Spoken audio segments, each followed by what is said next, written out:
Dando continuidade, então o que acontece? Esse movimento de batalha espiritual, ele está muito focado sobre a questão dualística. Existem assim três principais dualismos, que em primeiro momento é o dualismo que envolve o metafísico, então um dualismo metafísico, que tem uma concepção de duas substâncias perenes e independentes uma da outra, que seria a matéria e o espírito, muito divulgado por Descartes. Tá bom? É a partir daí que nós vamos ter também, posteriormente, um dualismo epistemológico. Esse dualismo epistemológico, ele tem uma concepção bem platônica de dois mundos. Um mundo sensível, que é um mundo assim das mudanças, um mundo que está em constante mudança. Tá? Então, é um mundo assim inferior. Em contrapartida, nós teríamos um mundo, segundo Platão, nesse dualismo epistemológico, teríamos um mundo intelectual, que seria o mundo das ideias, um mundo em que não há mudanças, as coisas são totalmente definidas.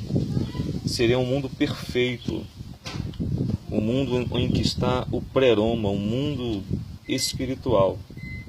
Então, criaríamos aí, dentro desse contexto, uma batalha entre a carne e o espírito. Nas cartas de João, nós podemos ter uma evidência, ainda que numa questão bem embrionária, desse contexto, através dos gnósticos.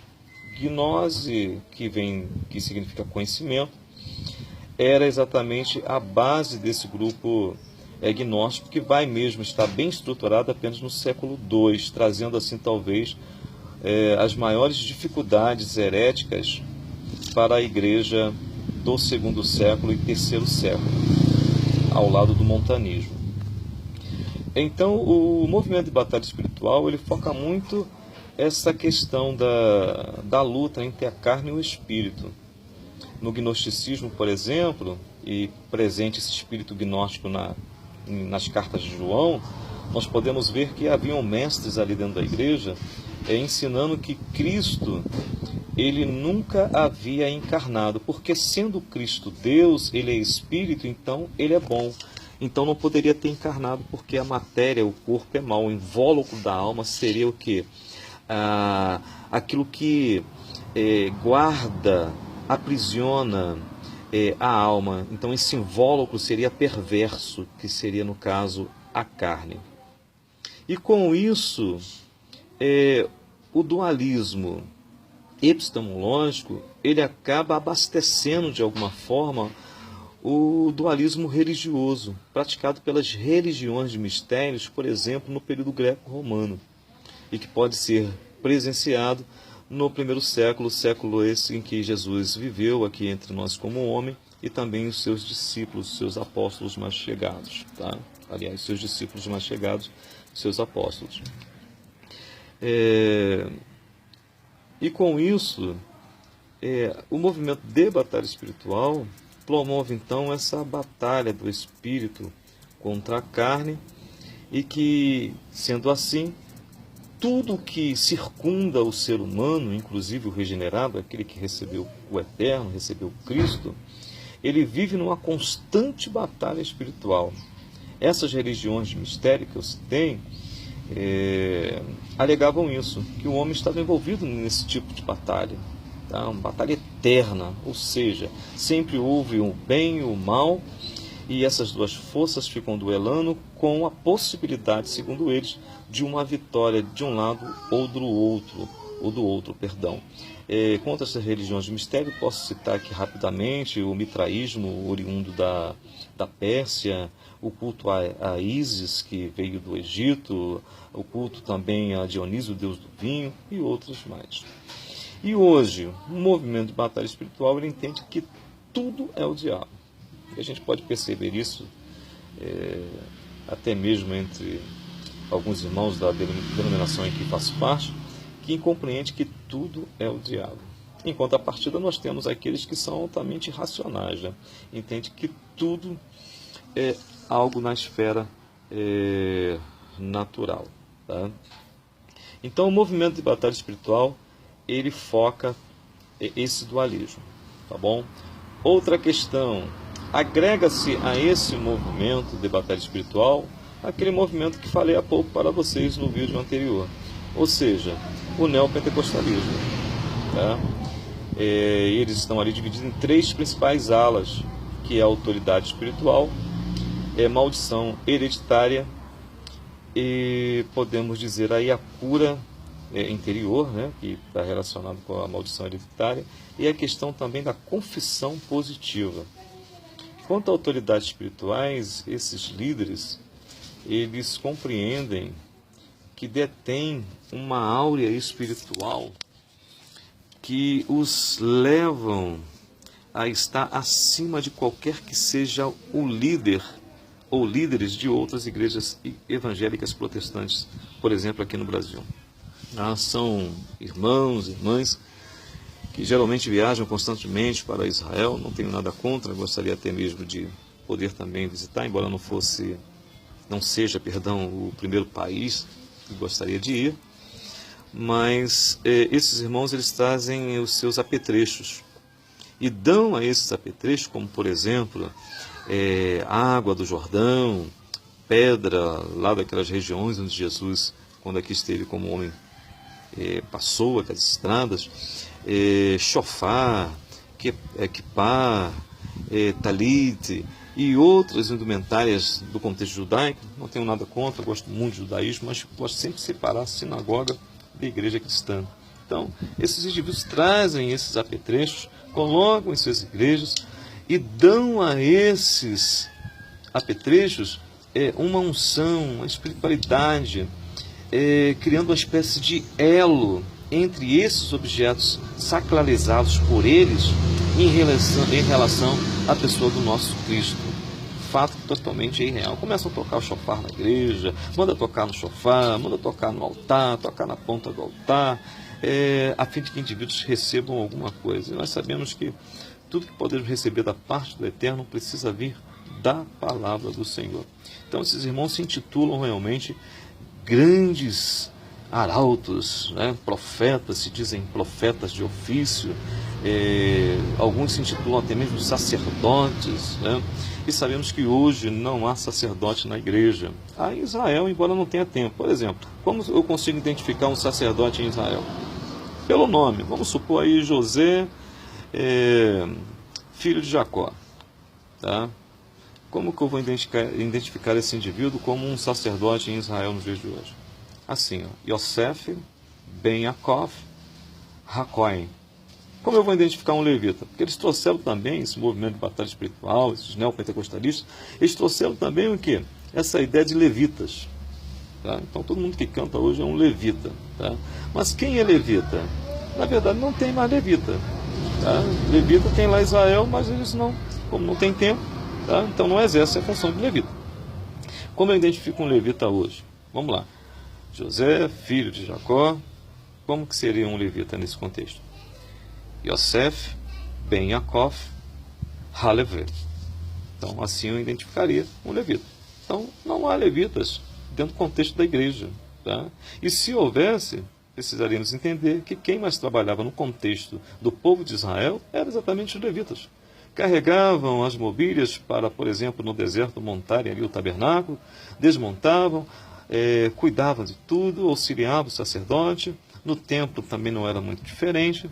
Tá? Então, mesmo se existisse um levita para a igreja hoje, não seria essa mordomia que a gente tem visto aí em grupos ditos levitas. Tá? Na maioria das vezes, só vão à igreja para cantar, ganhar um din-din e depois irem para outras igrejas e assim sucessivamente. Tá?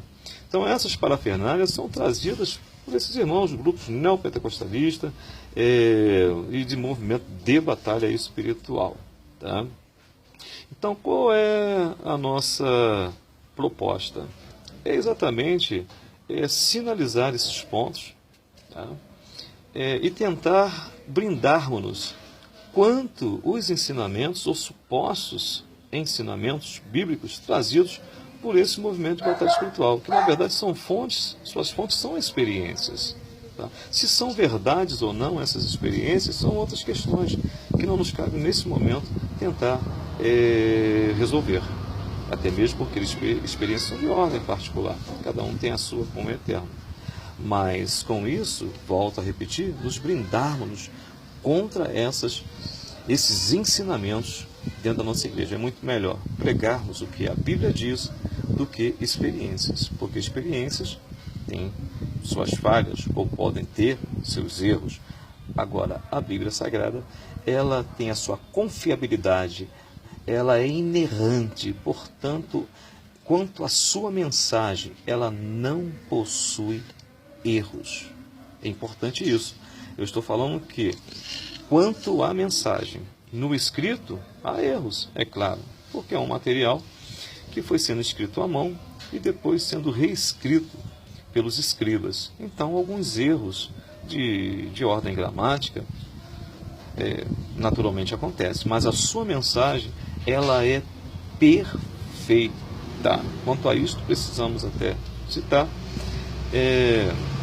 por não termos aí os autógrafos, que são os primeiros escritos, nós temos aí cerca de 4.000 manuscritos que são cópias desses autógrafos e que especialistas nas línguas originais, eles nos possibilitam, através de comentários, através de léxicos, através de dicionários, eles nos possibilitam uma exegese, uma hermenêutica real do texto e evitarmos aí que passagens bíblicas, frutos de manuscritos assim não tão confiáveis e de interpretações meramente humanas possam ser usadas nas nossas igrejas. É o que acontece, por exemplo, com o movimento de batalha espiritual. Usam textos fora de contextos, sem a exegese hermenêutica, trazendo confusão, trazendo aquilo que o Senhor realmente não tem dito na sua palavra. Tenho aproveitado esse momento, que estou aqui na região de Portela, fazendo mais esse vídeo. Não está ainda a qualidade perfeita, mas já dá para servir de ajuda aí para alguns dos nossos irmãos. Então, precisamos ver essa diferença, batalha espiritual e movimento de batalha espiritual. Talvez você ainda nem tinha percebido que há essas duas nomenclaturas, mas existem sim. Batalha espiritual está na Bíblia, o movimento de batalha espiritual é fruto de experiências e de interpretações bíblicas errôneas. Então, fique ligado, tá? Fique ligado com essa diferença. Talvez você esteja aí na igreja, num culto de libertação, não utilizando o que a Bíblia fala de batalha espiritual, mas aquilo que o movimento de batalha espiritual, cair no poder, água ungida, outras bizarrices que só promovem escândalos na casa do Senhor. E, portanto, só confusão. Fiquemos com o que a Bíblia diz. Para fechar aqui, já que é um segundo vídeo que fala sobre os 3 céus, eu utilizo aí segunda carta de Paulo aos Coríntios, capítulo 12, a partir do versículo 1 ao 12, que vai falar de um terceiro céu. Se ele cita 3 céus, é porque existe o primeiro, o segundo e o terceiro. Qual é o primeiro céu? O primeiro céu é o Ouronos. É o céu que não precisamos de nenhum tipo de equipamento eletrônico para que possamos contemplá-lo. Tá? Existe o Mesoranos, que é um segundo céu. É o céu cósmico, é o céu negro. Tá? E há um terceiro céu, onde está a plenitude do eterno. Há uma relação do primeiro com o segundo e terceiro? Sim.